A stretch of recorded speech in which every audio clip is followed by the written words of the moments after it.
నన్ను ముట్టినందుకు దేవుని అందరికీ హృదయపూర్వక వందనాలు. ప్రేక్షకులు కూడా నేను వందనాలు. నేనైతే ఎందుకు పనికిరానిదాన్ని అయినా నాకు నీ దేవుడు కృపలో నన్ను ఉంచాడు. అయితే నాకు ఇద్దరు బిడ్డలు బాబునిచ్చాడు దేవుడి కృపే. మరి నేనైతే ఎందుకు పనికిరానిదాన్ని. ఎన్నోసార్లు నా తండ్రి నేను ఎన్నోసార్లు దేవుడికి ప్రార్థన చేసేదాన్ని, చేయలేకపోతున్నాను. నన్ను క్షమించండి అయ్యా. మీరు నన్ను పాస్టర్ గారు మీరే మీ ప్రార్థనలో పెట్టండి. నన్ను అడుగుతున్నాను. నేను నాకు గారు అని నా భర్తను మార్చమని నేను అడుగుతున్నాను.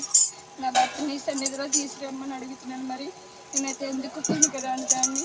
నేను నాకు ఇంకా నా దేవుడు ఇంకా స్వరాన్ని ఇమ్మని పాటలు బాగా పాడేలాగా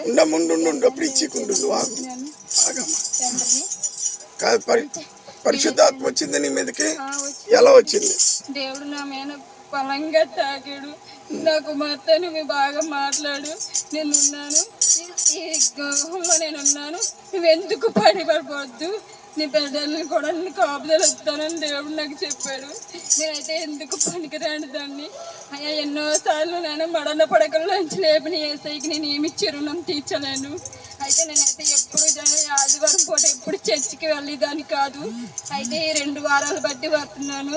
దేవుడు గొప్పే. మరి దేవుడు గొప్ప లేకపోతే నేను ఎందుకు పనికిరాను అయ్యా. నేనైతే ఎందుకు పనికిరాను అయ్యా. నా భర్తని కూడా నువ్వు మార్చుకుని దేవుడు హస్తం వచ్చి ముట్టిందా, ఒక అగ్ని వచ్చి ముట్టిందా, ఎలా ముట్టిందా? ఒకసారి నాకు అగ్ని తాకింది.